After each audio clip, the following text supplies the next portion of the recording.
Bonjour, il y a quelques temps je vous ai présenté le Musha Gundam Mark III en SD et il se trouve que j'ai largement eu le temps de le monter parce que c'est le genre de modèle qui ne prend pas beaucoup de temps à faire et je me propose tout simplement de vous montrer le résultat. Alors voilà, ce SD Gundam, ce Legend BB, je sais pas comment il l'appelle maintenant, mais Gundam Mark III, où ça a été vraiment très agréable à monter. Ça c'est quand même un facteur déterminant dans ce hobby, c'est le plaisir de monter un modèle sans se compliquer la vie, où tout se passe mais vraiment merveilleusement bien. Je dois même avouer que j'étais assez surpris par la qualité des grappes, tout simplement, qui n'ont rien, mais alors rien à voir avec les grappes de Gundam habituelles. Par contre, beaucoup plus proches des grappes auxquelles j'ai eu affaire en fait avec les maquettes One Piece, et c'était assez étrange, c'est-à-dire que en fait les bouts de plastique qui tiennent entre les grappes et les pièces, c'était assez petit, et comme les grappes étaient assez grosses et que le plastique est un peu plus cassant, c'était plus facile à dégrapper, et je dirais même qu'à la limite c'était plus facile de le faire à la main que de le faire avec une pince coupante. Donc voilà, ça c'était quand même vachement cool. Certaines pièces sont par contre non pas cassantes mais un peu plus molles. Je pense notamment, c'est peut-être fait exprès, aux accessoires, aux armes, pour éviter certainement de se faire mal, hein, tout simplement. Alors que bon, par exemple ici le support de, je sais pas si c'est une lance ou un trident, on va appeler ça un trident, et donc là le noir c'est cassant, mais surtout c'est très dur, et la partie dorée ici par contre est un peu molle. Voilà, donc c'est bien pensé, c'est pensé aussi pour les plus jeunes, donc ça c'est cool. Très peu de pièces qu'on dirais optionnelles, donc au lieu de l'épée on peut avoir du coup ce trident. On a aussi différentes mains. Alors là, on en a une avec cette pose là, qui est assez sympa. Moi, je m'attendais pas à avoir une main comme ça dans un SD, et une autre avec un point fermé qui est quand même tout à fait classique. Je vais peut-être réussir à faire un focus dessus, mais apparemment non. Et donc j'ai choisi cette pose là parce que je la trouvais sympa, mais on peut lui donner quand même bien d'autres poses, et c'est vraiment un kit très sympa à faire. J'essaie de le faire tourner correctement, mais voilà, donc vous voyez, c'est tout petit. Si j'ai mis une demi-heure à le monter, c'est maximum. Et c'est tout, voilà. Donc de toute façon, j'ai vraiment du mal on va voir si ça marche mieux comme ça. Bon, apparemment j'arriverai pas à en tirer grand chose. Il faut dire que la lumière vient de baisser brutalement. C'est fou ce que ce printemps 2018 s'annonce bien. On a un beau soleil, et puis tout d'un coup, pouf, de gros nuages noirs bouche le ciel, et on se retrouve avec beaucoup de pluie. Cela dit, ça correspond au giboulée de Mars, mais bon. Donc pas facile de vous présenter quoi que ce soit dans des conditions optimales, j'en suis désolé.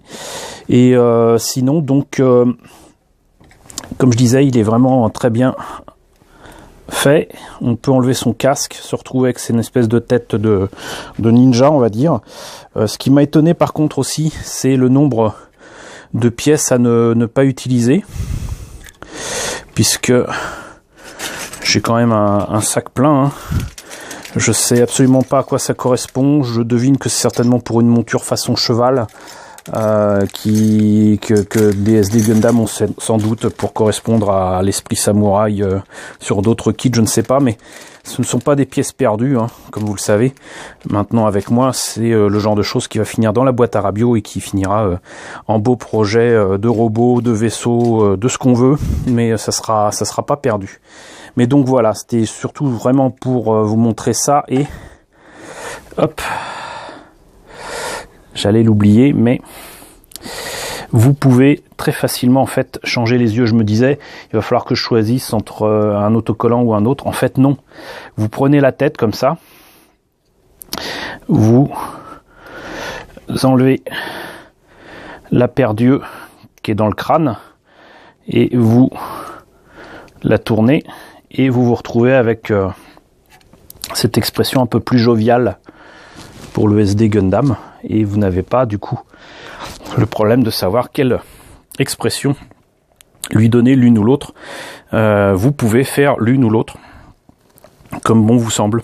Donc ça c'est vraiment cool. L'épée se met dans le bouclier ici. Du coup on peut mettre l'espèce de trident dans la main à la place. On peut lui faire adopter tout un tas de poses. Alors évidemment ça manque d'articulation, hein, mais sur une action base qu'il est possible d'accrocher. Alors je sais pas, comme il est noir et qu'on est presque dans le noir maintenant, ça va pas être évident à montrer. Voyons, on va mettre un peu plus de lumière, voilà. Vous avez ici un trou fort bien placé, on va dire, qui permet de le mettre sur un action base, et ça permet de le mettre dans des poses extrêmement dynamiques. Donc tout ça me fait dire que je voulais pas trouver un moyen de me commander le Winning Gundam d'un Gundam Build Fighters Try, même s'il peut se transformer à un moment, spoiler, en Gundam normal, mais ça me donne vraiment envie de découvrir ce que donnent les autres SD, et notamment celui de Gundam Build Fighters. Ça peut être un exercice assez drôle, assez rigolo de voir ce que ça peut donner, et j'ai vraiment hâte de voir ce kit de Gundam Build Fighter pour voir du coup si ça reprend des Gundam SD classiques ou s'ils avaient fait un truc particulier. En tout cas, ce kit n'a strictement rien à voir avec les vieux SD Gundam que je connaissais, qui avaient donc la moitié des pièces en creux, et qui n'avaient pas la même qualité de plastique, ni de prestance. Donc vraiment, ça reste franchement une maquette pour débutants, une maquette pour les plus jeunes, mais ça n'en reste pas moins de la qualité et un excellent kit que je vous conseille fortement. Je rappelle que ce kit-là est sorti en France, donc vous pouvez le trouver actuellement dans les boutiques spécialisées autour de chez vous.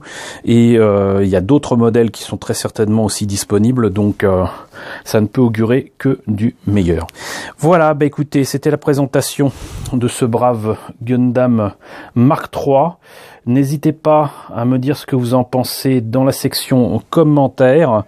N'hésitez pas à liker, n'hésitez pas à partager. Si vous n'êtes pas déjà abonné, n'hésitez pas à le faire. Encore une fois, merci beaucoup à tous d'être aussi nombreux à me rejoindre sur la chaîne. On est, je crois, à 1185, donc bientôt 1200. 1200 abonnés qui me suivent sur cette chaîne, c'est vraiment formidable. Vous qui supportez la longueur parfois indécente de mes vidéos, merci beaucoup. Et je vous retrouve très très vite pour la présentation de nouvelles maquettes Gundam, mais certainement de belles nouvelles pour le week-end pascal.